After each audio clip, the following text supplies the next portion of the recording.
Hello, everyone. I'm Gabriel here. I'm invited to this awesome podcast, and we're gonna talk about some crazy stuff about traveling, about life, about anything this podcast we're gonna bring us. So follow till the end because it's gonna be crazy. Oh my God, you've set up the expectations so high. That's Now good. you have to deliver, guys. I don't know. We're gonna deliver somehow. All right, guys.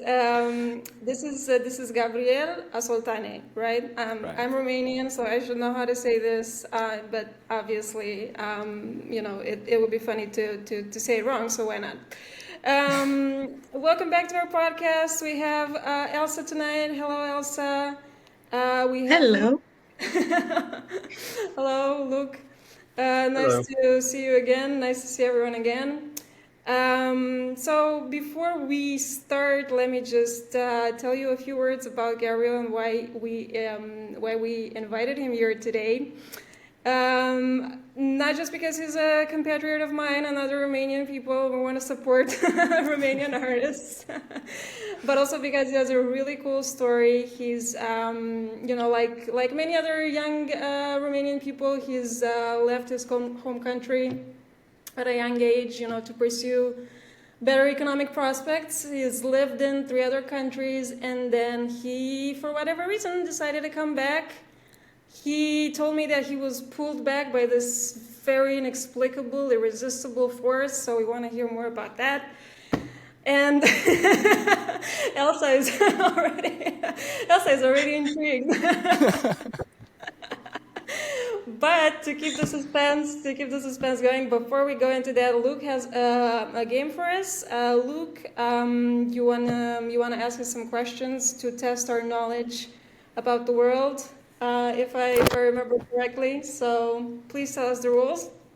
Yeah, so Oh, please have mercy on me. It's 11 o'clock in here. But I brought my pen anyway, my pen and paper.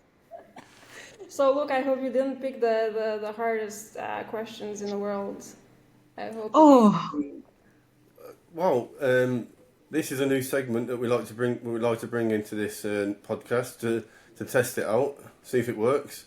So what I'm going to do is I'm going to ask 5 questions, and then you have your pens and paper, and or a phone for Alexandra, and then after I've asked the 5, I'll come back straight away to the answers. So it gives you some time to write down the answers, to think about it, not Google, Alexandra. I'm not. You are the most dangerous person in the room. Okay, so I promise. Just I'll, I'm a I woman trust of my you. I'm just joking.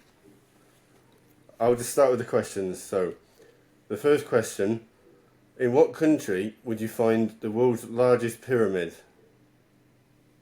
by area, by total area? by total area. What do you mean by total area? All the So, like the pyramids base, together. the whole structure of the pyramid, All The right, whole all right. structure, not not just the necessarily the base. height, just the whole thing together. All right.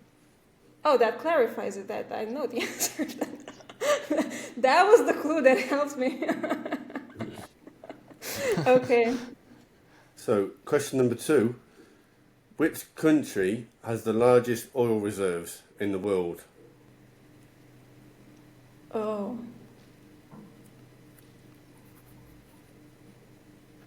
Country. Yeah. Oh, that makes it. Uh, nah. That's a hard one. So, are you ready for question number 3? Sure. Which famous landmark was originally meant to be a temporary structure? Can you repeat the question, please? Which famous landmark was originally meant to be a temporary structure? A temporary structure. Oh, okay. I think I know this one.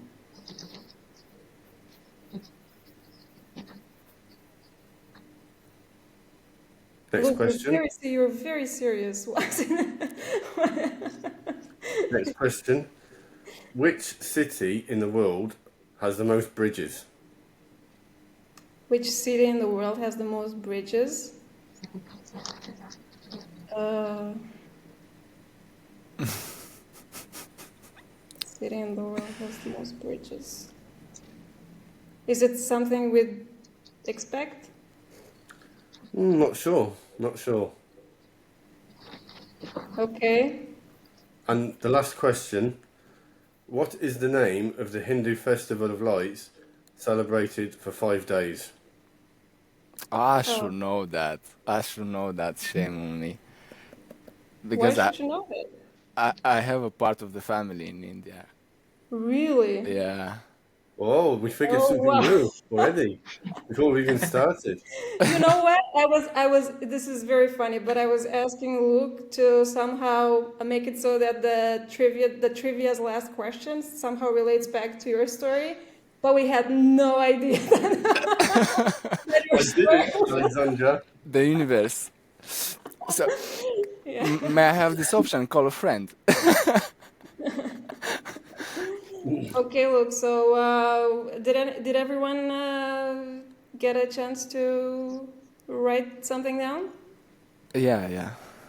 You mean, Yeah. I'm not So, sure if it's right, I but mean, that's the thing. your so best let's That, guess. Just that's your the best fun guess. part. Yeah. so let's start with this. How many out of 5 do you think you've got right? Gabriel, how many do you think you got right? For four, because the five, I still try to remember how it's called that celebration, but I don't think I'm able to remember that now. So Elsa? I'm really confident. 4 or 5. Okay, four. That's good. That's good. Elsa? Me, 3 or 4. Very nice. Yeah, same. Maybe Okay, four, so four-ish. the Maybe. answers. So the answers are, the first question was, in what country would you find the world's largest pyramid by area? The answer is Mexico. Oh, okay. You thought That, Egypt. no, I thought Peru. Oh, Yeah, me so too. and it was called the Great Pyramid of Cholula. Yeah. Well, I will never forget it now. And here, can I make a parenthesis? I recommend the book. It's the Four Agreements of Toltec, uh, wrote by Don Miguel Ruiz. Don Miguel Ruiz. It's an amazing book about death. It's About death? yes. It's gonna change your life.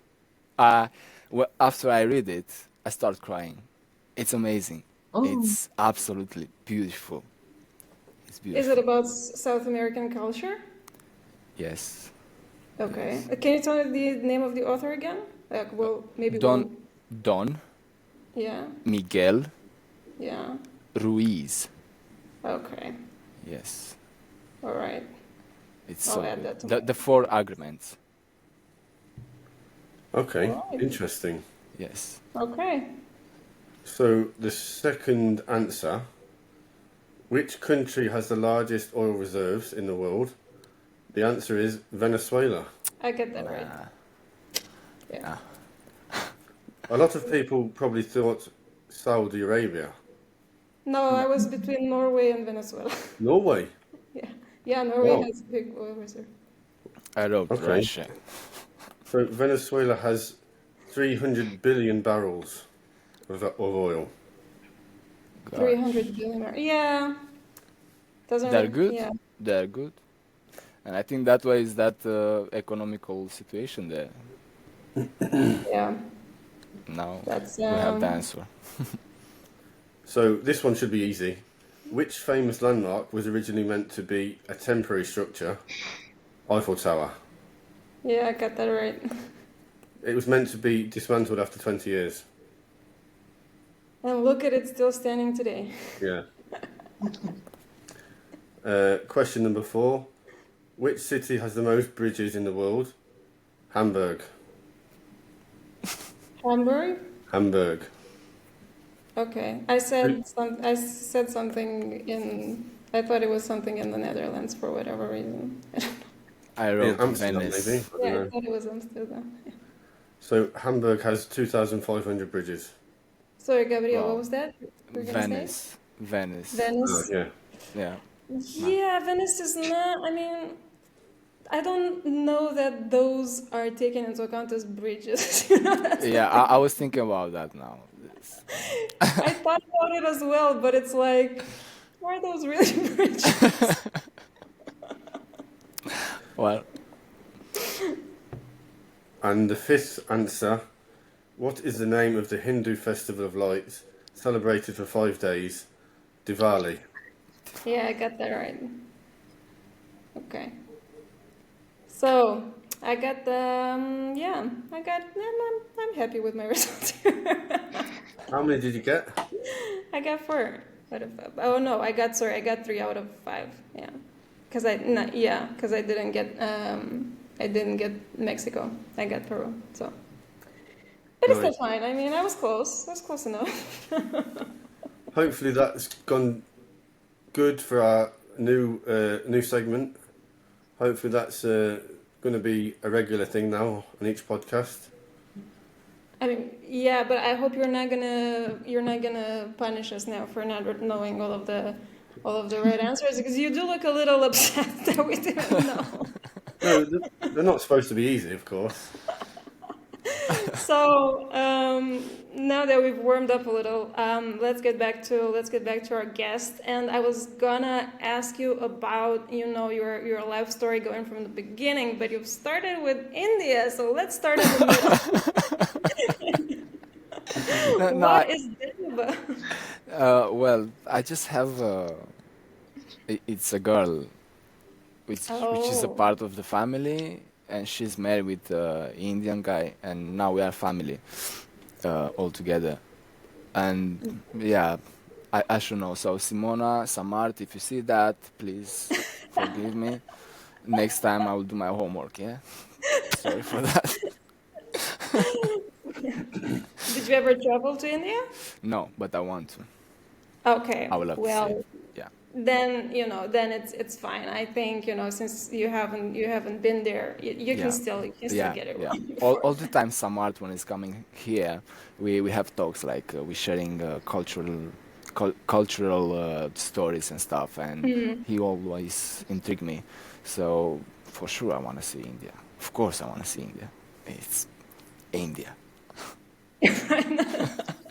That pretty much sums it up. Yeah, that's exactly how I feel about it. Although you also hear a lot of stories about safety in India, about you know, European stomachs not being accustomed to Indian food. You hear like a lot of stuff, right? So you don't know how to best prepare. But since you already have friends and family there, then obviously you have the advantage. So whenever you go, please tell us. Eh, I think Please. everywhere is like it's like here, like in Romania. If you know the right guy, everything is gonna be fine. I don't know. Yeah, I think yeah, there's a specific. I mean, I think pretty much everywhere, but especially in this part of the world, I think if you know a guy, it's like Yeah, it always helps to know a guy. it's gonna be fine. No worries. So Luke was just to kind of go back to the beginning now.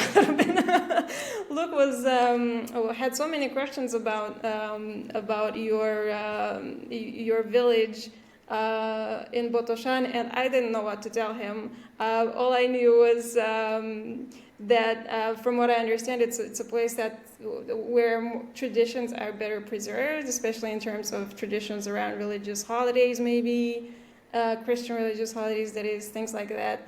But I'll let Luke go ahead and maybe share with us some of the things that he was curious about. All right, hit me. Yeah, so Alexandra was telling me like it's quite a small village in Tudora. Is that correct? Tudora.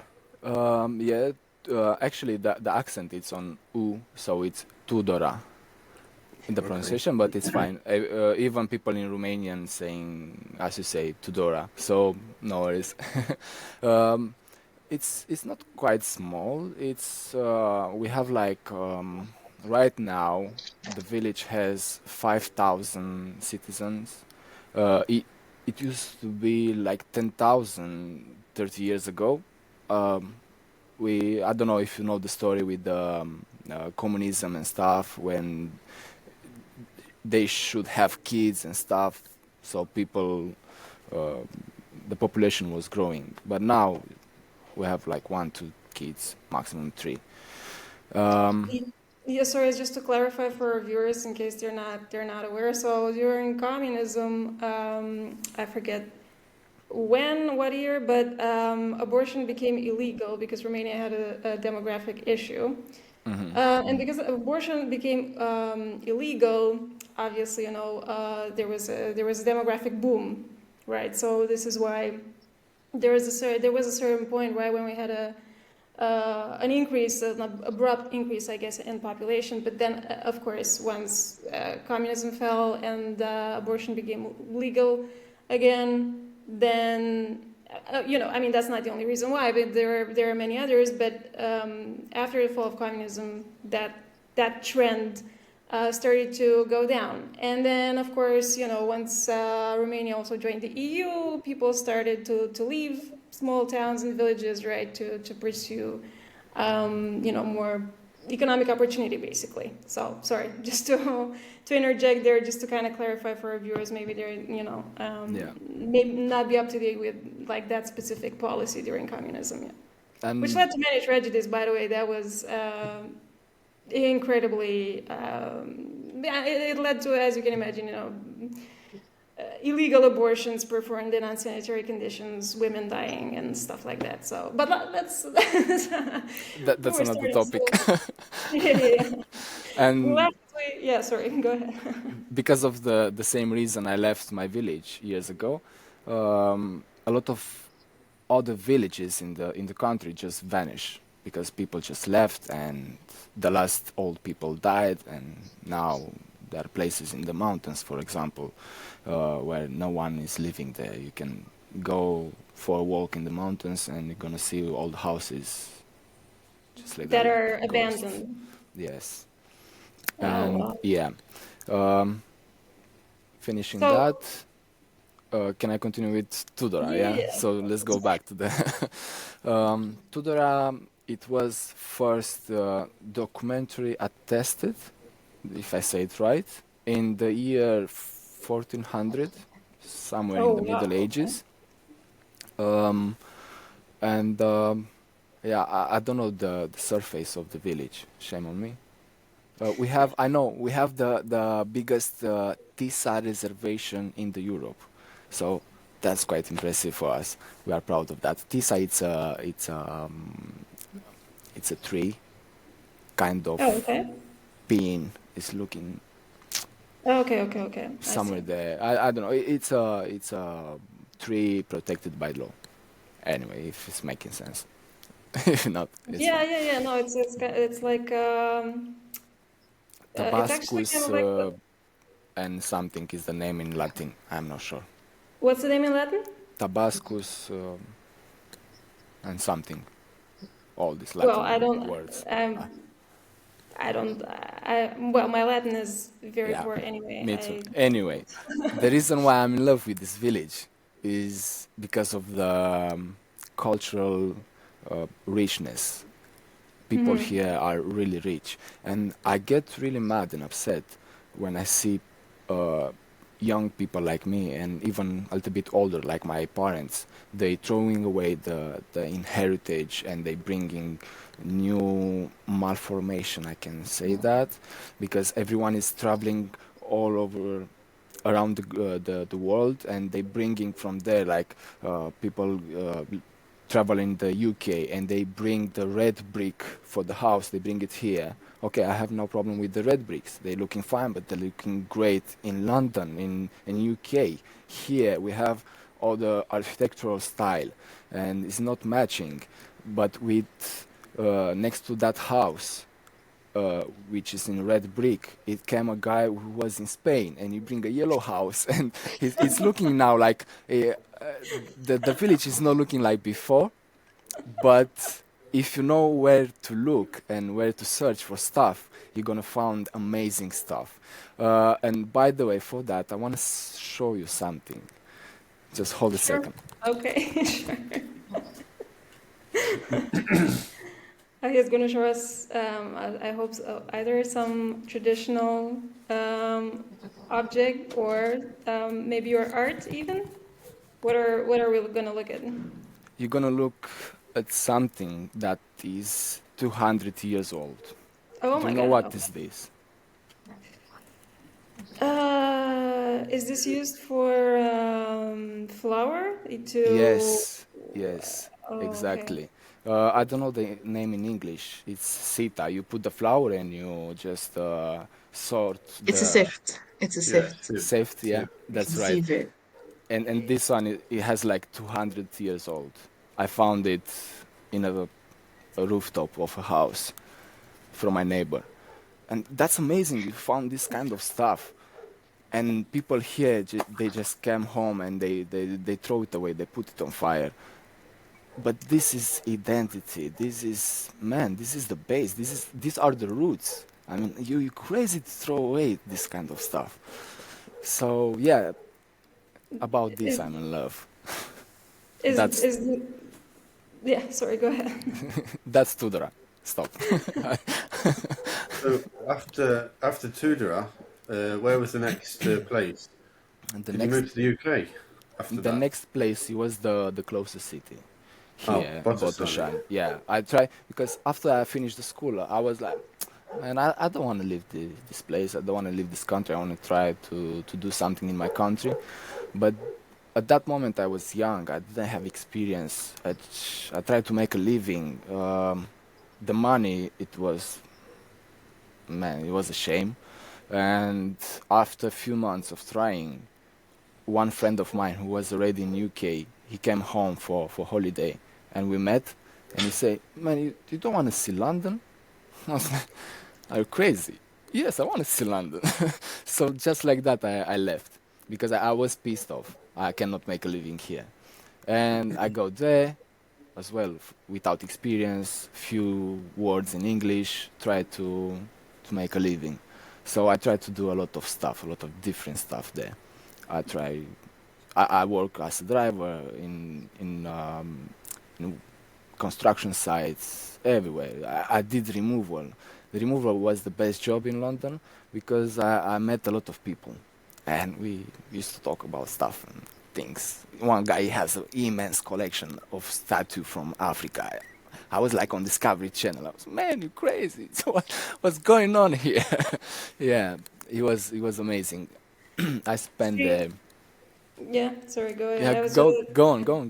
No, I was just gonna tell Luke we were discussing museums earlier today, Ah, and I was just was just telling him that there are so many museums in London because you guys had an empire, and this Yeah. is you've just sort of confirmed with the guy with the African statues. yeah, it was like a private collection, and I was stunned. Wow, crazy. But before we touch on London, I wanted to ask, because when Alexandra was new on our podcast, I asked her, has she ever visited Moldova? Nah, And she hasn't. And did you know, because I know noticed on Google Maps that your places you lived in Romania were quite close to the Moldovan border as well. so close. And did you know that Moldova was the least visited country in the whole of Europe? Really? Was linked with the country. So, again, I'll say the same what I said to you, Alexandra. If Romanians are not going to Moldova, then who's going there? Shame on us. Oh, oh, Shame oh, on oh, us. oh, oh. Yeah, I know. But you know what? I'm gonna make that public. So, Dumitru, if you see that, this autumn I'm gonna be in Chisinau. Yeah, I wrote it down. Done. It's Because of funny my how question. Here you go. We're going to hold you accountable for this one. right, right, right.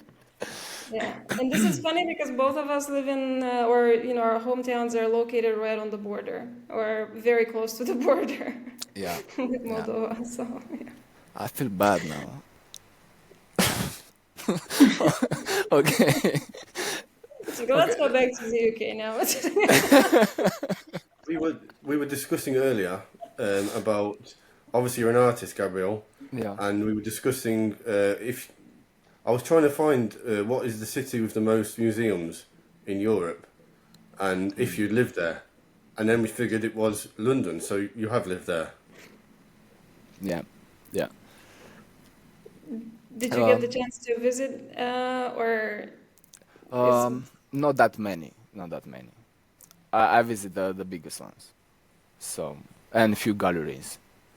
But because we know, I mean, the life in London, it's really fast forward. You need to move on to make a living. You don't really have time for, at least if you are not a tourist. mm, But if you're going there for making a living, you don't really have time to visit. Uh, I didn't take the London Eye, uh, for yeah, me example. neither. I mean, I haven't been to London. I've been next to it, but Yeah, for next the week. money, it's not really worth it, to be honest. Yeah. Anyway, I see the London above from my job on. I was working as a deliver on DPD, so I used to deliver some on some tower buildings, and I get quite nice view from there. So it's fine. I'm fine with that. Was it was it quite frustrating for you that you worked as a delivery driver, you worked in construction, you worked in these kind of jobs, but you actually wanted to be an artist? Was it quite frustrating doing these kind of jobs? Oh yeah, oh yeah. At my last job before pandemic, I get like 4 breakdowns in a week. It was massive, and I remember what I remember that all my life. I already has have been doing my workshop, my first workshop in London, and I wanted to work. I want to experiment. I want to be myself, and I was every morning wake up and going to work. And just after I had that breakdowns in a week, my boss called me and he say, "Yo, Gab, you have to stay home because the industry is shutting down. We have no work to do." He was so upset, and I understand him. But I was so happy when, yes, finally I'm gonna stay home, and it was the best summer of my life. I know a lot of people suffer on that period, but for me it was the best summer. Staying all day in my workshop, in the morning having my routine with coffee and tea, with my girlfriend, with my sister, with my friend. It was amazing. And that time it was perfect for me to experiment and to grow myself as an artist. It was just a perfect match from the And universe. what do you do in terms of art? What type of art you do? Well, I'm doing kind of picto installation. It's kind of hard to say because I never saw this kind of stuff. Um, right now in my workshop, I have some flipping items, traditional items, but I can show you some. But as a art, oh, it's I think hard it's to maybe say. closest to sculpting, right? Probably, if we were to. Well, Mhm. it's a medium where I combine sculpting, embroidery, painting, metalwork, woodwork, ceramic. I try to mix all this stuff together, and sometimes I just make crazy stuff. But did I you don't know how to you Wow. you mentioned that you didn't grow up believing or thinking that you'd become an artist, right? It was that always a dream? Did it was it a dream, but you were not necessarily you didn't think it was realistic to pursue it? How did that come about? Your love for art? Well, since I was kid, I always express myself in a creative way. But I was thinking it's just playing around as a kid. Hmm. And after that, after I grow up and I saw that I need to make money, I need to make a living. This is the way. I see that the rabbit hole everyone is just Falling the, into, yeah. yes. And I was like, that's the way. But that is just consuming you from inside and it's not fulfilling you. And just in the well, in 2018, I go back home in Romania for a holiday, and I spend 2 weeks in Cluj. Cluj is a city in Transylvania, middle of Romania, somewhere. And there I met some people. Now we are friends and we are family actually.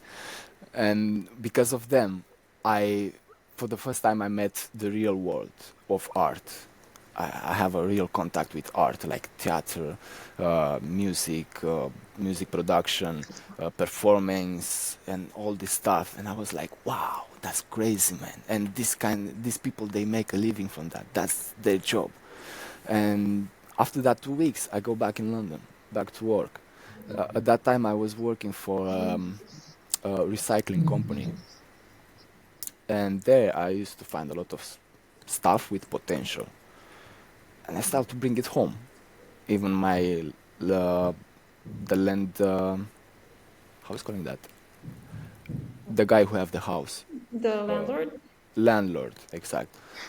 The landlord, he told me, after you leave this house, you're gonna take your rubbish with you, right? And I was so offended, man. That's not rubbish. That's my babies. You crazy?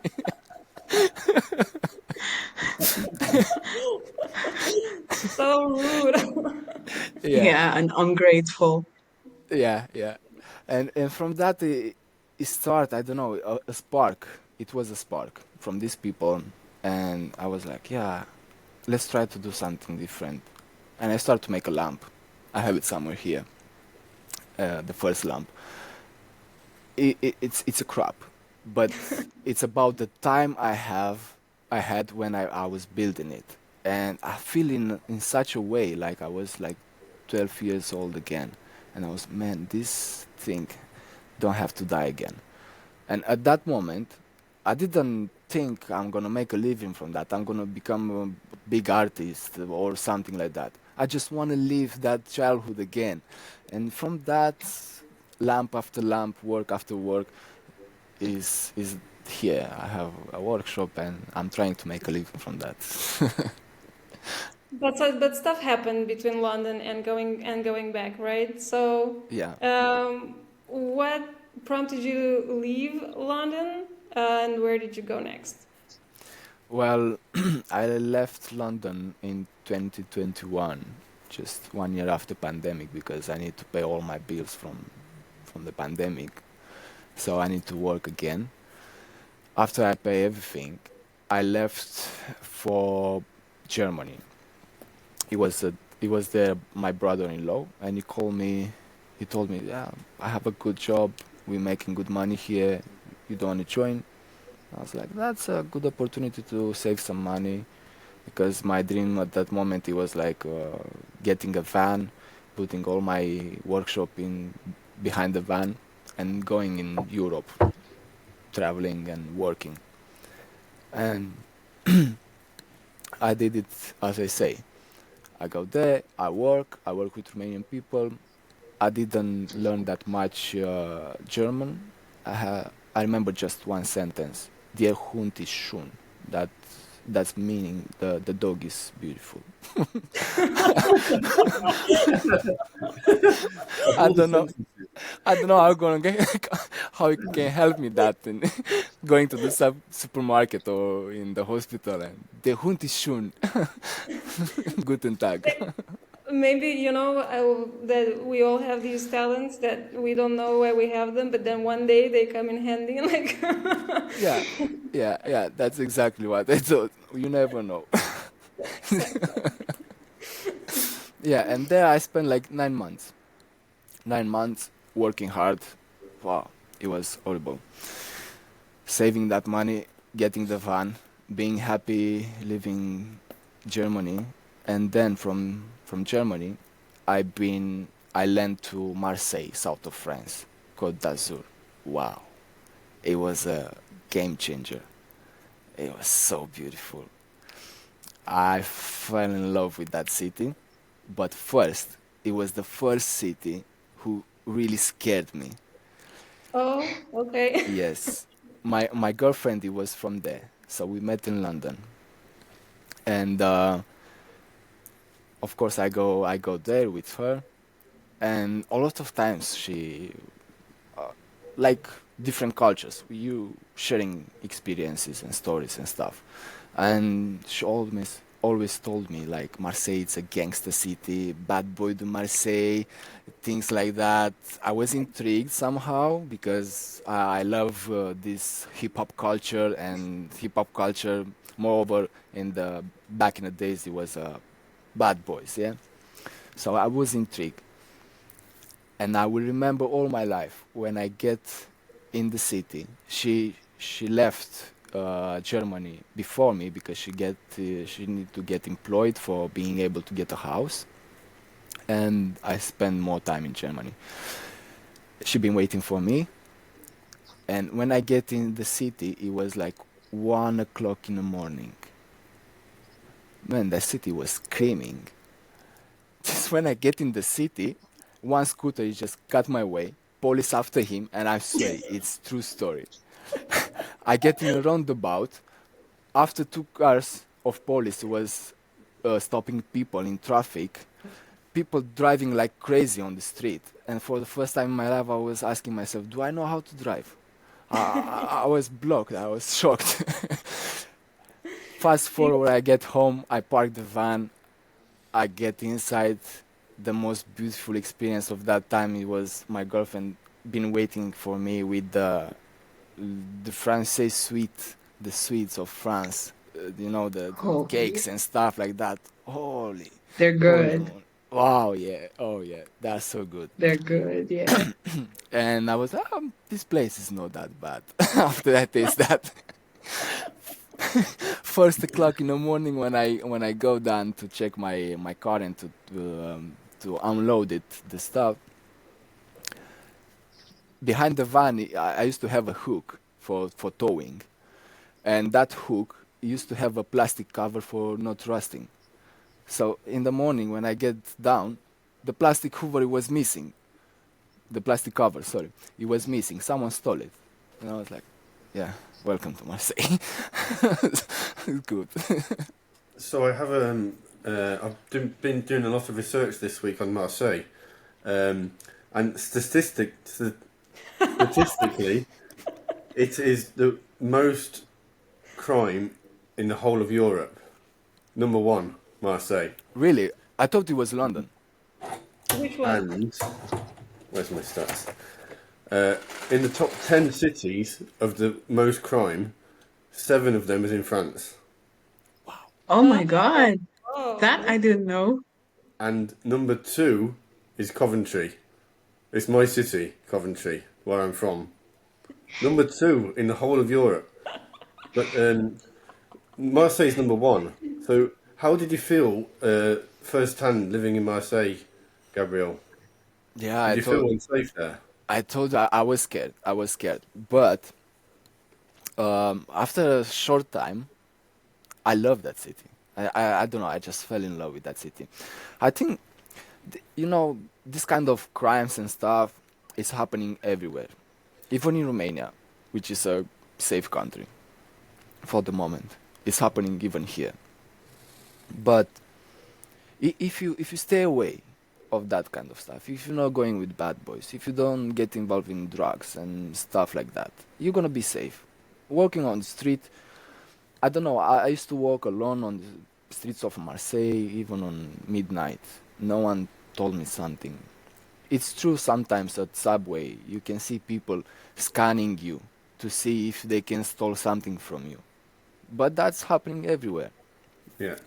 Um, no, I was quite comfortable there.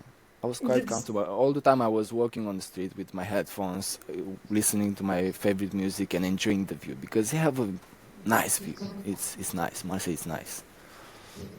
have you ever So been to Coventry? Because I I've been to Coventry, but I never opened the door of the car, so I just passing the Coventry.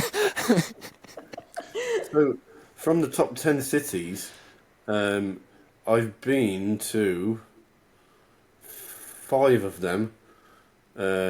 One is Coventry, one is Birmingham, one is Naples. I've been there, yeah. You've been to Naples, Yeah. but and one is Paris.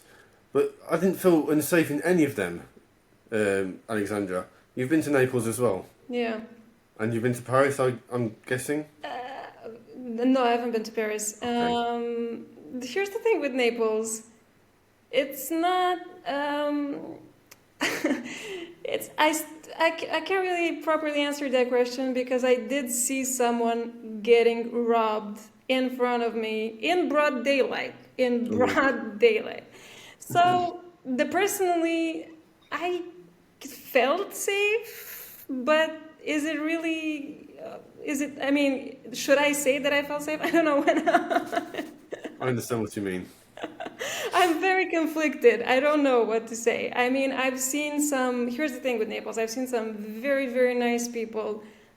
Some of the friendliest people that I've ever met. They would do anything for you. In fact, they did do because I remember it was like 10 o'clock at night, and I wanted to go to buy some water or something. And an old man in the neighborhood where I was living. Well, I was not living. I mean, I was just temporarily living there, just visiting.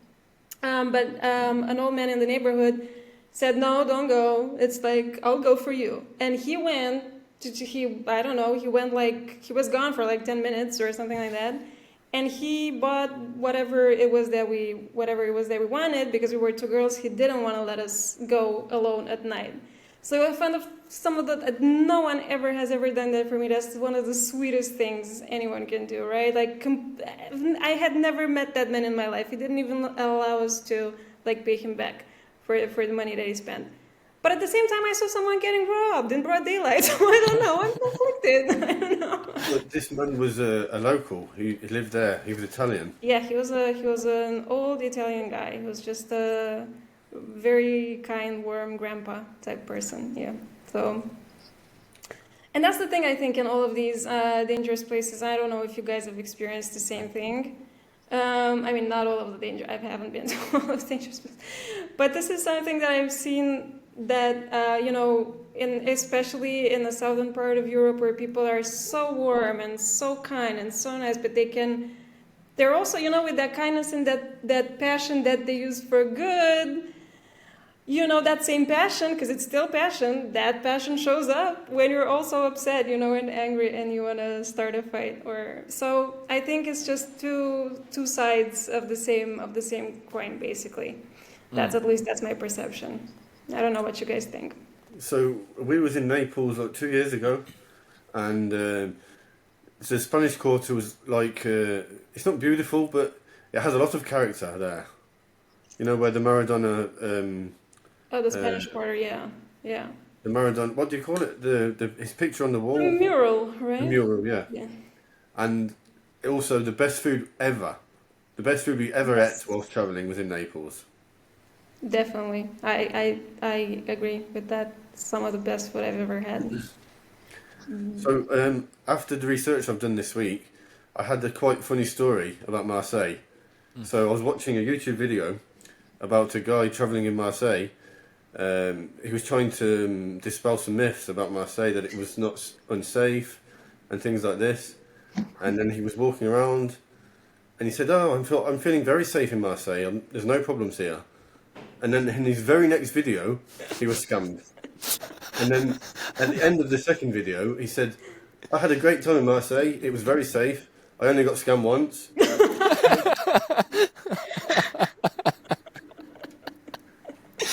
Okay. What is his threshold for a city not being safe? Like, If you were scammed 5 times, then it's not safe. but look, do you feel how do you feel in Coventry then? Because I didn't know you were from Coventry. First of all, does it? But I guess if you're from there, it doesn't feel dangerous. Well, I'm guessing there's one area of Coventry which is the most crime-ridden area, which is actually the city centre, close to McDonald's, where a lot of 12-year-olds are fighting and using weapons with each other and stuff like this. I think this is the main area where the crime is. And if you don't like McDonald's, then you're safe. This is why you said that you. Oh no, you said you never ate McDonald's abroad. But also, you shouldn't eat McDonald's at home either, apparently, because. Okay, so all of the crime is basically, you've heard it, Europe. The crime in Coventry is caused by 12-year-olds. Well, a bit of the generalisation, I guess, but yeah. And if you don't eat McDonald's, then you're quite safe in Coventry. Remember that. Quite safe.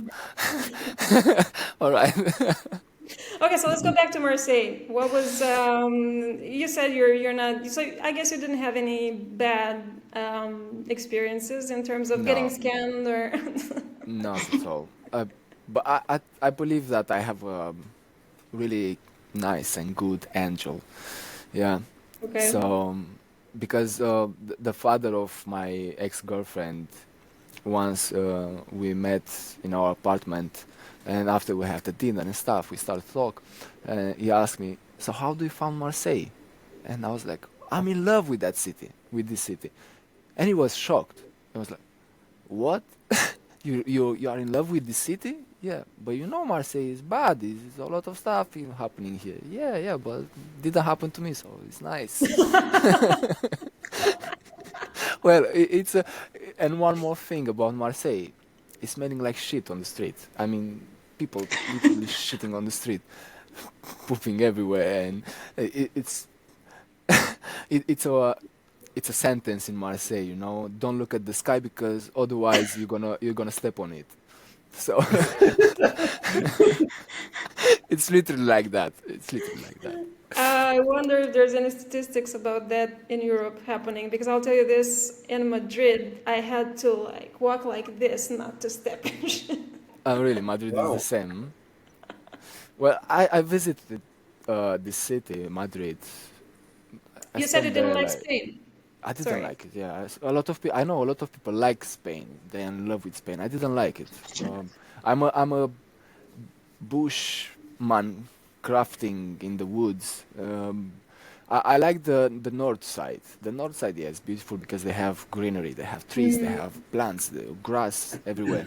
But after that, when you're going to the south, everything is burned. It's like a Yeah. desert.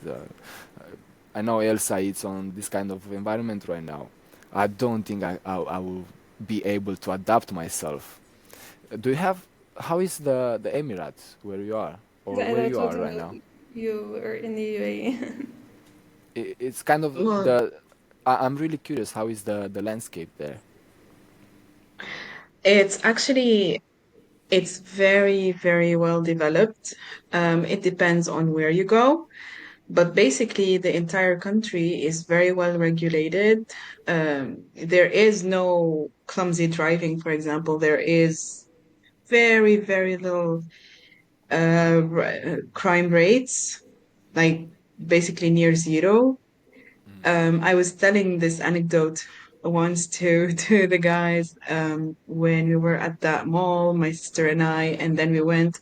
We had a huge cart with us, and we didn't want to drag it with us all the way in the mall, and so we did park it at Victoria's Secret, and then we went for 2 hours, and we went back, and the cart didn't budge. So that's the type of security and safety that is here.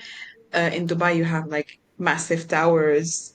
So it's quite clean and it's quite secure and it's a beautiful landscape. It's still the desert, but it's well taken care of. So they knew how to take advantage of the little thing they had, and like in 10 years they built a completely different landscape.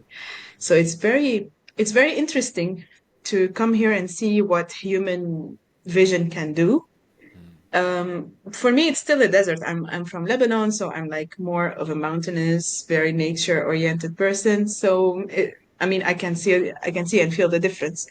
But yeah, that's in general. I don't know if there's anything else like in particular that you want to know that I can answer as well. So yeah. So it's look like this kind of vision is the future, right? Mhm. Yeah, highly, Well, urbanized or and at least the hope. We can say that the hope for humanity. Yeah. I don't know. Yeah. They have something called the Museum of the Future, and the building is like it is the most beautiful building in the world, hands down. It's so beautiful. Okay, well, we need to add it to the list. So, what? I mean, if Marseille was so amazing, let's go back to Europe for a second. Marseille, you're saying you're so in love with Marseille. Everything's amazing, even though it's the highest crime rate in Europe. You're not somehow it's avoiding you. Luckily, it's not. Yeah. And then what? How come you came back to Romania? Like, what prompted you to take that decision? Well, I wasn't prepared for that. I didn't expect this kind of question. Uh, I mean, I expect it, but not on this context. Um, yeah, I'm gonna make it public for the first time. Well, Okay, well, you heard it here first, folks. I was with this girl, yeah.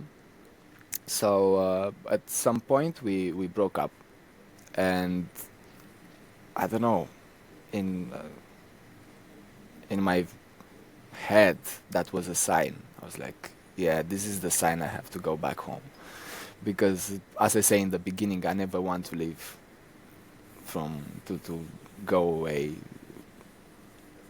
and I always wanted to back home. It was it was a feeling when I've been traveling to Romania on holidays, and uh, I was driving, and I just get in the country and I see the mountains and stuff like that. I was crying from inside. I was, man, this is so powerful. I cannot hold it. And after we broke up, I was like, okay, I have two ways. I'm staying in Marseille. I'm gonna continue my studies, or I'm gonna go back home. I'm gonna build a workshop there, and I'm gonna do what I love to do. So I was like, yeah, fuck it, let's go home.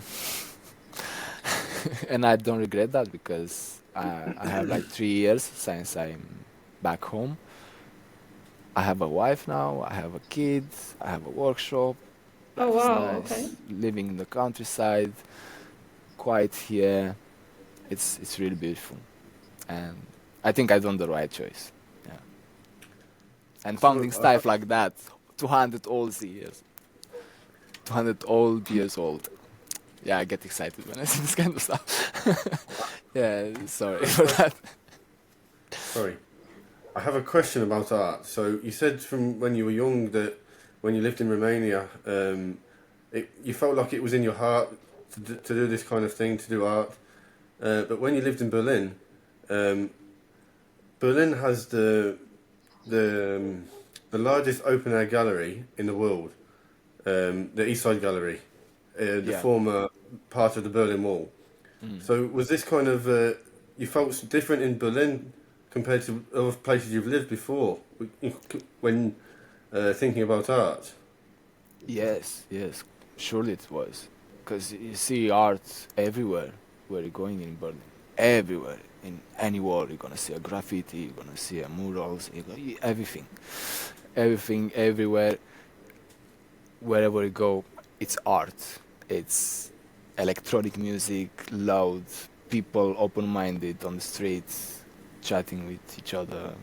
I feel safe in Berlin as well. I don't know what's the crime rate in Berlin, but I feel safe as well. I I love think that thing. in Berlin it's probably more contained. Like the crime in Berlin is probably like very specific areas where it occurs, and the rest. I also feel very safe in Probably. Berlin. And to add to what you were saying, I feel like the people themselves in Berlin they present themselves in a way that. They themselves want to, some of them at least, yeah, obviously not particularly the youth, they themselves want to embody art or present themselves like they are works of art, sort of, in the way that they do their makeup and the clothes that they wear and the style that they like to present. So, yeah, I had the same feeling of being just surrounded by art everywhere. Yeah, that's nice. That's a really nice point of Berlin. Art, So I art, was it's in everywhere. Berlin. Sorry, I was in Berlin last year, and we had an amazing time in Berlin. There's a lot of museums in Berlin, different kinds of museums though, like historic museums more than art galleries per se. Yeah. You, sorry, look, I don't know if we got everything that you said. You Um, were. you want me to repeat? I get. Oh, you get it. Okay. Yeah. So the galleries in Berlin are more kind of history museums than art museums. But Gabriel, when you lived in France, did you visit Paris? Did you go to the Louvre? No, no, no. The only place I wanted to see and visit it in Paris, it was the workshop of Constantin Brâncuș, because this sculpture, um, it's Romanian, first of all, and I love the way he sees things. He used to, I don't know if you know about him. No, I don't. He's kind of the father of modern art. Very ahead of And his time, he was considered. yes, yes, he was able to see the essence of the thing. He, it's a good artist to study. Actually, the people in art school, they study Constantin Brâncuș. And that was the only place I wanted to see, but sadly I didn't see it. I didn't arrive at Paris by chance. So yeah, but it's Well, not close. It's a not close case. well, you still have time to go Yeah, to yeah, Paris. yeah, for sure, for sure. Yeah, back But in the about day. mm, mm. Sorry, No, no, go no. ahead. It's fine. It's fine. It's fine. It's fine. Back in the No, day. I was just gonna add a little context for people to know that back in the day, Paris was like the place where Romanian elites would go, and Yeah. like we had like philosophers, artists, and who went there and lived the better part of their lives there, and were able to actually become household names. Like Constantin Brâncuș is actually.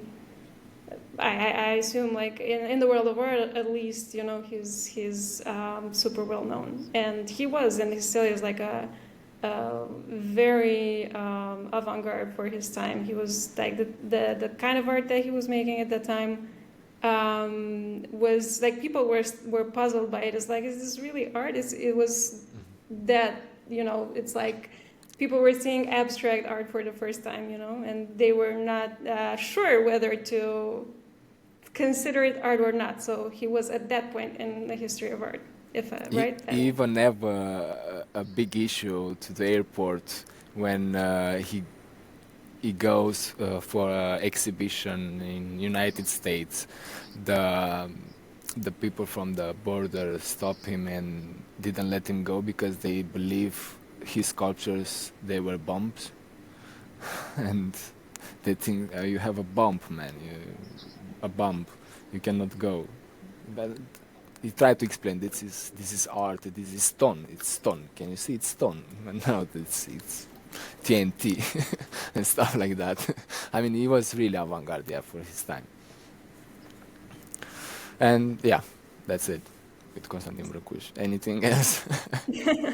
It's big enough. It's big enough. No, Let him I go. think we were curious to know which was what. I mean, Berlin, of course, it has a lot of art. But is that the city where you felt more, not necessarily inspired, but is that the city where you felt more surrounded by art, or was there another place where maybe you? Well, Marseille, it's full of art as well. It's Okay. full of art. They have a area. I don't remember now how it's called, and it's art everywhere there. It's like Berlin. Everywhere where you look, it's art. Even the open spaces, street bar, open space. It's full of art there. It's like it's crazy. And they're doing a festival on 8th of March. It's every year. It's a big festival. Yeah, I get scammed there. I remember now. Yeah. It's not that bad. Yeah, if you get scammed once in Marseille, it's fine. It's all So right. Yeah, yeah. I remember. Now I almost forget that. You see, it's not that bad, but it's all right. It's all right. see, look, getting scammed once is fine. It Yeah, doesn't it's mean fine. anything. If we're talking about Marseille, it's perfect. I mean, you didn't get stabbed. It's fine. It's all right. You lose your wallet, your phone, and doesn't matter. So, for any person who hasn't been to Marseille, like a tourist, would you recommend them to go and spend a week, maybe, or maybe less in Yeah, How long do Marseille? we yeah, need? yeah. Avoid Carter North, and everything is gonna be fine. Yeah, and it, Is a week enough time or no? for getting the experience of Marseille, Yeah, no, no, yeah. no, No? no, no. I spent there 9 months, and it wasn't enough. No. Oh, come on, but like for us mortals, what? Well, you have too many. No, you don't have time. In 1 week, you cannot visit everything and to enjoy the beaches and to go on the mountain to see the overview of Marseille. It's too many stuff to do there. In 1 week, it's not enough. You have to go 1 week per year, Okay. and probably in a few years you're gonna see enough stuff. Okay, so there's still hope. All right, that's good. Yeah, So we yeah, don't need to ask you what was your favorite place. That's very obvious. yeah, yeah, yeah, yeah. That's correct. Well, my favorite place is home, but if we After if we I that. mean, exclude obviously, that, after going yeah, back home. yeah, if we exclude my place, yeah, Marseille is the best. It's So, really nice. in Marseille, I've just like in, I guess, all of the, southern part of Europe, there's this tradition. I'm not sure if to call it tradition, maybe that's not the right word, but there's public celebrations, right? There are people. So, for instance, the whole neighborhood sort of that comes together, dances together. Just I don't think this is not a thing that happens in this part of Europe. You're not going to find that. But if you go to places like Spain or Italy or south of France, apparently, you're going to have that experience. Is that something that you were able to join or get invited to or become part of? I love stuff like that. Yeah, you just have to show You just have to to show show up. on, and just it. You are part of it. But on your own risk. You're gonna get Okay, scammed, you're gonna so be loved, you're gonna be, I don't know, splashed with flour and stuff like that. It's fine. You assume that. You are a part of it. You just have to be there. Doesn't matter. okay, so they're very welcoming people. I Yeah. guess out of the three cultures, Yes, yes, this was yes. probably. It's really warm. This city, Marseille, it's really warm. Yeah. Uh, that, it's a multicultural city, and you're gonna find there Moroccans, North Africans, more special. Um, yeah, I don't know. You're gonna find people from everywhere there. Even Romanians. There are a lot of them, and everyone is warming that. For the first time after I left my country, there I was living like in my village because once I Hmm. get in the neighborhood, already people start to talk. Who's the new guy at the shop downstairs? Like, yeah, they talk about you because they know everyone. They know each other, and when it's a new person, it's like can, in Yeah, the magazine. yeah, yeah. I'm When sorry, I just hit this microphone. when you moved from Romania in the first place to move to London, where did you first of all where did you move in London? And second point, how did you find the weather? Because I'm guessing in Romania, the weather's quite nice in summer. It's quite extensive this summer, but in the UK it's not. All right, this one I get it. The first one, which one it was? Why do I get Which that? kind of area in London did you move? Uh, And the second is about the weather. um, Dagenham. I was in Dagenham for the first Dagenham, time. okay. Dagenham, it was in southeast, I think so. No, East London, okay. RM, it was the postcode. Uh, Oh, Romford. Rumford, right. Yeah, so I was there. for the first time, and the first 2 weeks, because I get in September there on 15 September. I'll remember that all my life, and it was the rainy season. 2 weeks I didn't see sun. When I left Romania, it was sunny, it was nice. I was on t-shirt, summer vibe, things like that. And I just get there, rainy, gray. I was depressed. I remember after 2 weeks, I get in the backyard, drinking my coffee, and I was a shiny sun on the sky. I was so happy. I almost want to cry because I see just it was hard.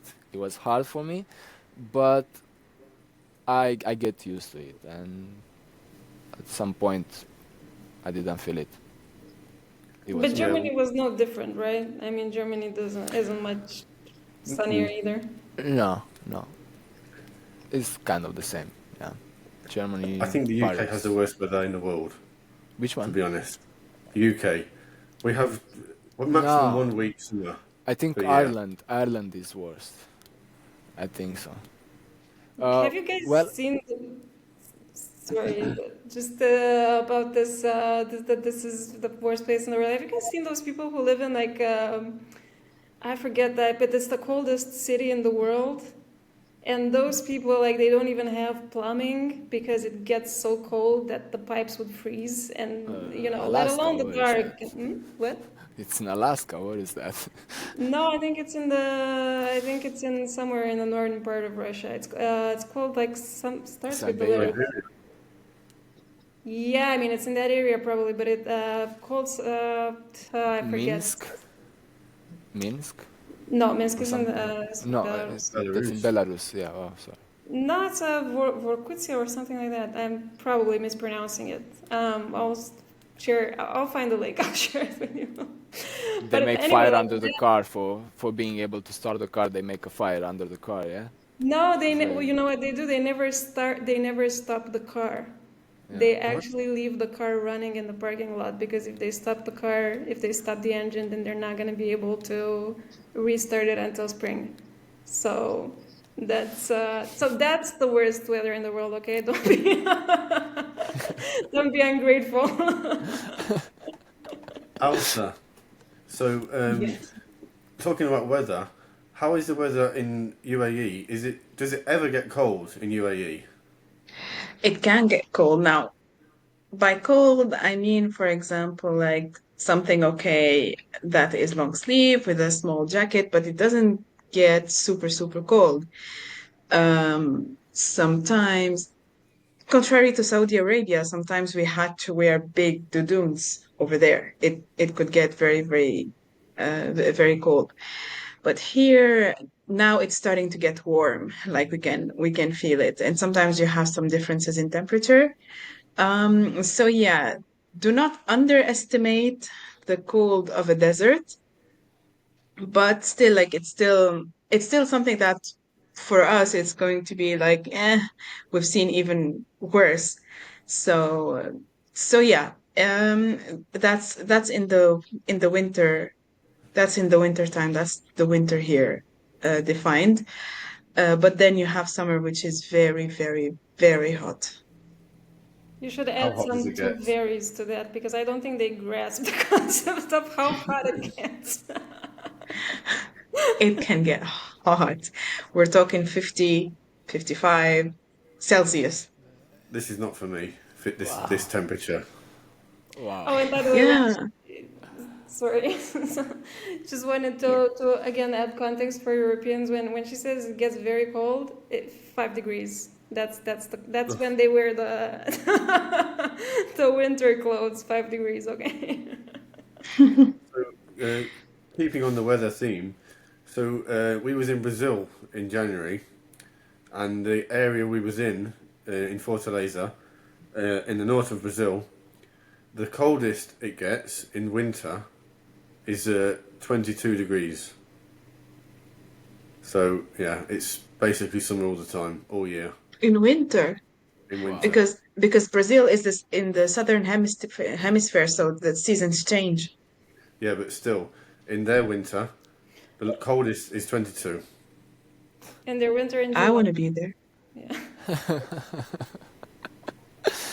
And The, what's the the maximum on the summer I'm in not sure, Brazil? but it was really, really hot when we were there. We were in summer, so yeah, more than 30 every day. For Wow. 1 week. So Wow. Yeah, but it's still not. It's still nowhere near 55. So no, that's And another level. you can be 55, but outside. how? Sorry. I wanted to ask Elsa, how can you survive on 55 plus? there's a lot of ACs in here, so air conditioning is running all the time on 17.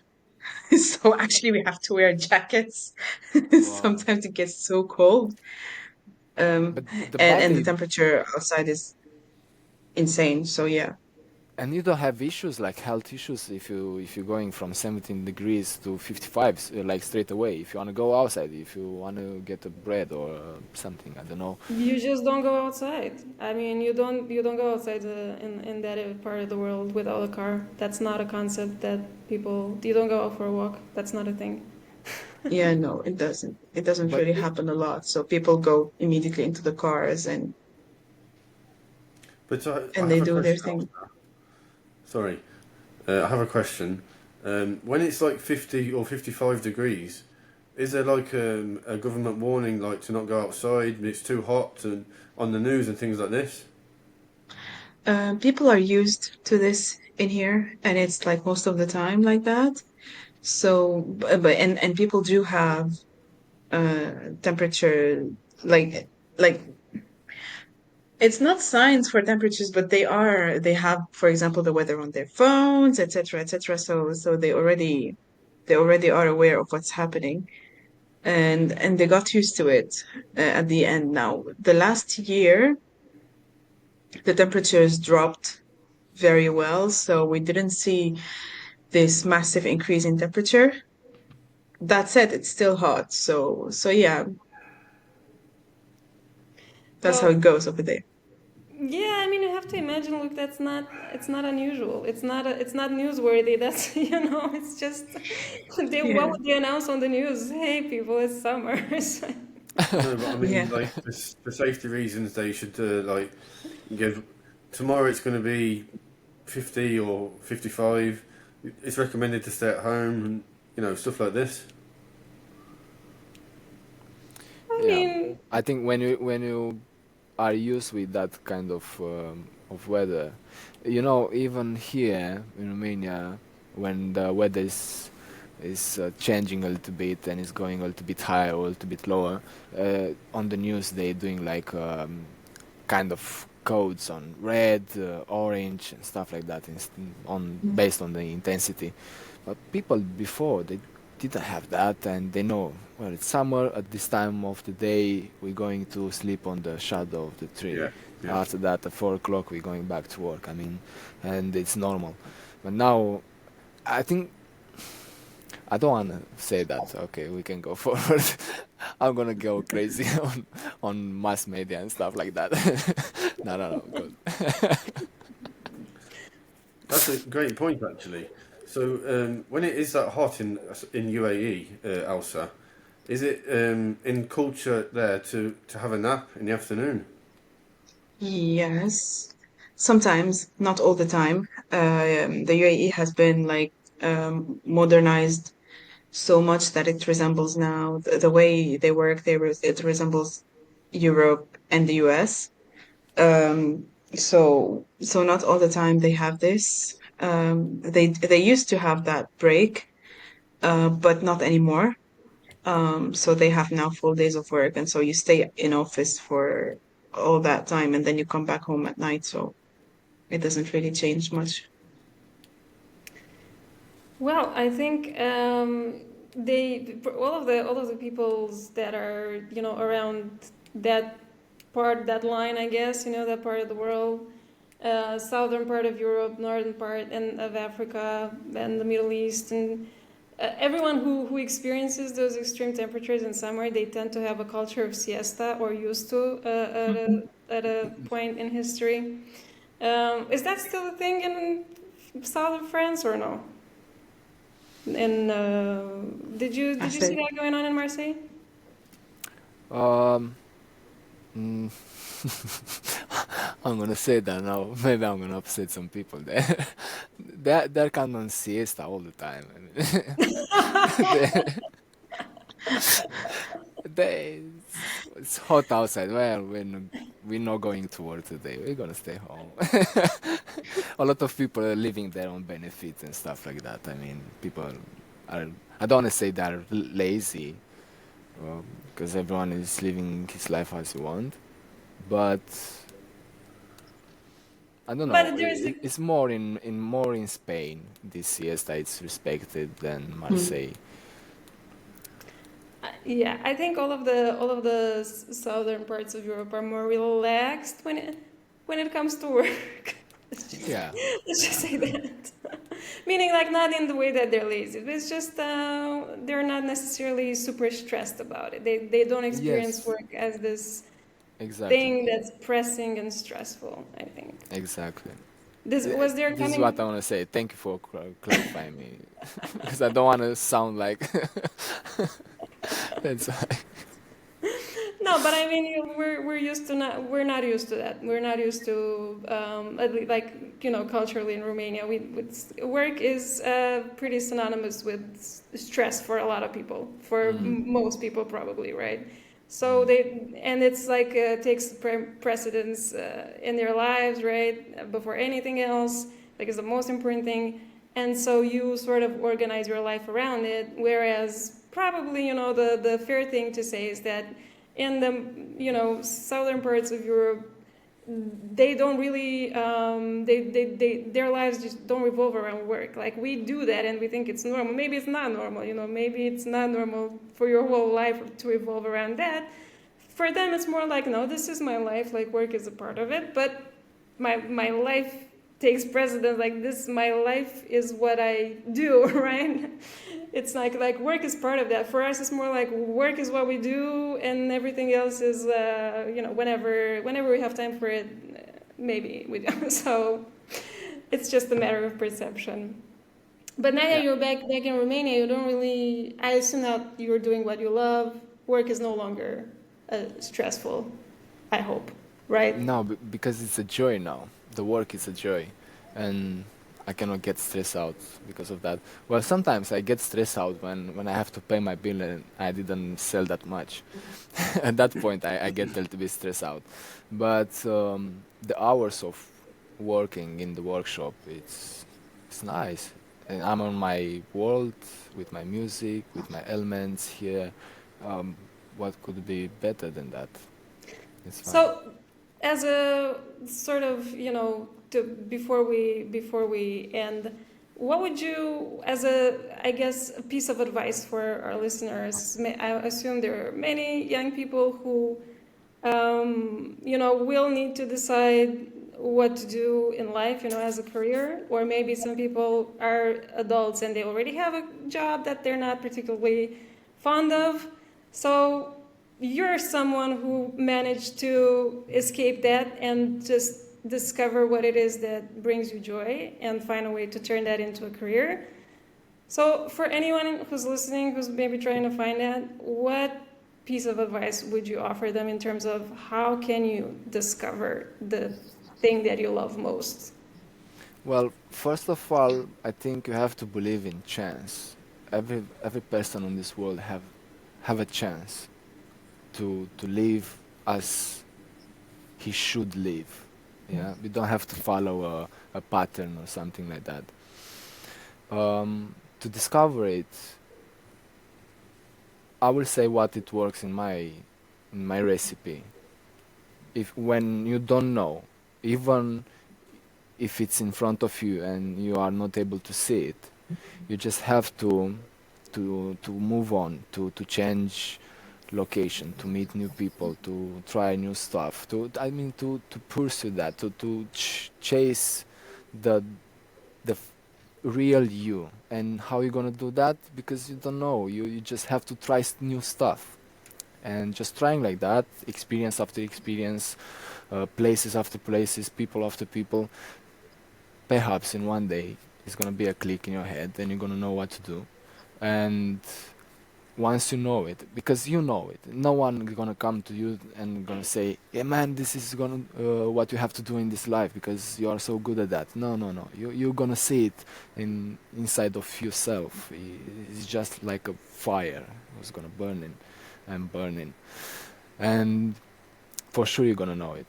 And once you discover it, you just have to follow. Don't stop. Just go on and on. It's not gonna be easy, that's for sure. It's gonna be hard as fuck, but it's gonna worth it. It's gonna worth Well, it. Amazing. I don't know. that's beautiful. That's a beautiful way to end the show. It's a very, I think it's a very beautiful story, especially because you're someone who was not, one of those very few very happy cases when you discover as a 3-year-old your parents realize, oh, you're such a brilliant whatever, right? So for those very few people, they have it all. They have it all planned from a very early age. For the rest of us, we need to work to discover that, and it's beautiful when someone finds their calling.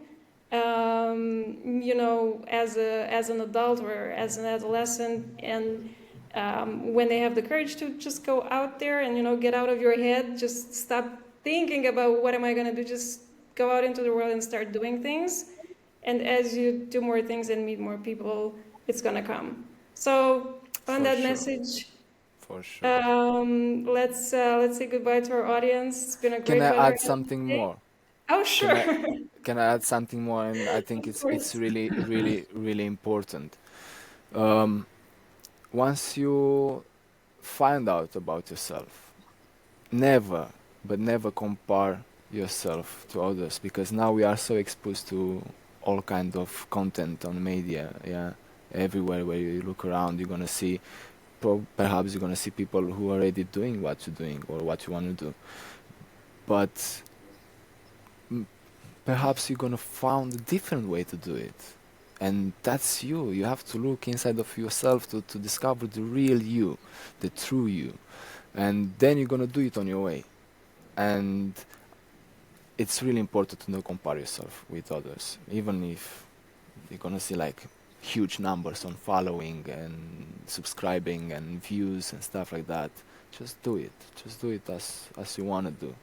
For sure, you're gonna find a particular and interesting way to do it that all the other billions of people didn't do it, like you. Yeah. That's a great point, particularly because we actually that's a new perspective, right? Because everyone says, don't compare yourself to others because you're gonna feel bad, but that's not what you're saying. You're saying don't compare yourself to others because maybe your way of doing things is completely new and unique, and by comparing yourself to others, you might miss a chance to just like bring something completely new, right? Exactly. And maybe the Exactly. way you do it is better than the others, even if you're not getting the subscribers, the views, and the we can bring it back to the podcast, for example, as an Right, example of what Luke? you're saying. Well, Yeah. I'm glad to hear that. Yeah. Indeed. Do it And on your way. Cesa? Also.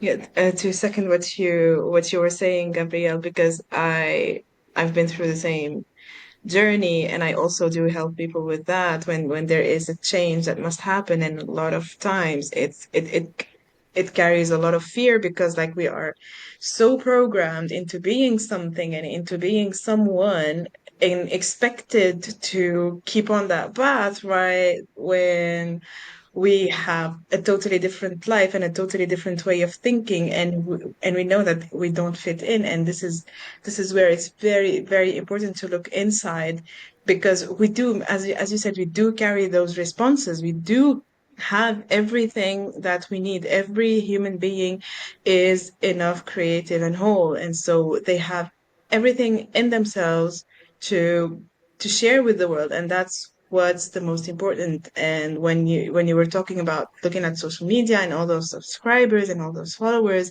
one, they've been doing that for much longer, and that's the difference. And second, um instead of being a social media consumer, why not also being a social media creator and a content creator? And this is also something that's going to make the difference and show you as a unique person. So of course, your ways are going to be new and unique and different because you are different as a person. And so no one can replace you being you. So yeah, this is something that Exactly. it's really like is very close to my heart, and I really work very closely on these stuff. So yeah, Yeah, yeah. I say that because I know how toxic it is to compare yeah. yourself with others. I used to do that, and this thought hold me back nearly 8 years because Oh since yeah. I started this stuff, um, I wanted always to open a YouTube channel, and guess what? I opened it just 3 days ago. Since I started 2018, it's just this thought because I was like, I'm not that good. I cannot teach people stuff. I cannot show stuff to people. Well, Yeah. I'm just experimenting. I'm doing mistakes. All the people they're doing so great. They have so much followers, so many followers, so much views, and what I can do to challenge them or something to be better than them. You know, and you overthinking, and that's toxic. Throw that And how to. did you stop Mm, doing that, by the way? Like, sorry to... Uh, I don't know. I don't know. It's just coming one day. It's a sum of the music you listen, the habits you have it, the if you meditate, if you consume good books, if you I don't know. It's a sum of all everything. People you met. It's gonna you talk. Maybe what we did here tonight is looking nonsense for some people, but other people may find it interesting, and who knows, maybe gonna inspire someone to be himself, to get a look inside of his mind and body and soul and everything. Because from there, one question about this. Um, Next to that, I want to say something.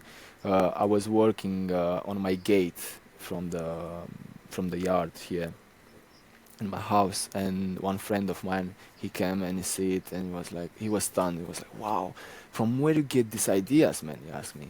And I was like, it's simple, from inside of myself. Just have to pause everything and look inside of yourself, and you're gonna bring up to the light things like no one ever see it. Just it. You just have to let it flow. But that's very hard for a Yes. lot of people, right? Because you tend to be very Anxious and restrained, right? And yeah, hmm exactly, yeah, self-conscious, like yeah, what is that that's gonna... unfortunately this is the society we live today. It's really toxic. It's so toxic. Go close everything, any device you have, laptop, tablet, phone, everything. Go for a walk in the woods. Have some good time. Uh, I don't know. Do just get connected with nature. Get barefoot on the ground. Things like that. Just get If you connected with the remember, nature. Mm. sorry, Gabriel. Yes. If you remember, Alexandra, and Elsa as well, you were on that podcast with Vitor. Vitor was saying exactly the same thing: to walk in the woods, to leave your phone, to just be one with nature, and to to have a think, basically, to be free to think. Yeah. Well, not even to think, I think it's more like to be open to... just to be open to let things flow sort of through you, for lack of a better word, just don't resist. If you have a feeling, don't resist it, don't try to think it through, just kind of, be open to feeling your feelings, to experiencing whatever it is you're experiencing. Don't hold back, don't be like, oh, I don't want to have that feeling because it's upsetting and uncomfortable. Just just be open, like be open. And I guess that's the essence of like what Vitor was saying as well, just being... it's not a matter of being somewhere in specific to get inspired, it's just a matter of being, just Yes. be. Yes. But Yeah. it's really difficult on these days to do that. It's so difficult. I found it difficult sometimes, so many times, when I get in the rabbit hole on TikTok or something like that. It's just, I just lose myself, and uh, just like that is I'm losing 1 hour, 2 hours, and I'm doing nothing. It's so hard. Um, More than ever, it's time to get disconnected and to get reconnected with nature. So that if I can say that, if I'm allowed to say that, the advice for today: On a let your podcast. phone home. Yeah, let your phone home. Let this podcast to run alone in the room and go outside, have a walk in the woods. That works. We're gonna wait here. We're gonna be here as well. So You are to authorized and allowed to do that. so to end the podcast, Gabriel, you said you had a new. You just started a YouTube channel. Yeah, finally. So what's the channel called? And we'll put the link in our YouTube in our podcast notes. Well, like on all my platforms till now, I'm gonna be found as my name, Gabriel Asoltanei. I'm not sure if you can find it on search because it's a new channel. I don't have so many views, so much subscribers, but yeah, I'm gonna leave a link here for people who's interesting. And on my channel, I'm gonna show how to flip traditional stuff into stunning home decor items. And I don't think I'm gonna put my art here. That one I'm gonna keep it for my portfolio as an artist. But here I'm gonna show different stuff like flipping traditional things. Instead of Nice. throwing them away. And Thank you. yeah. So we'll leave the link underneath when we send the podcast out. And thank you, everyone. It was a good podcast again this Thank week. you. Thank you for having Yeah, me. it was It very was so nice. nice to talk with you guys. Nice to meet you, Gabriel. Nice to see you again, Elsa and Luke. Hope you guys enjoyed the podcast as well, and we'll see you next week. See you next week. See you. Gabriel, please Bye. don't leave the podcast.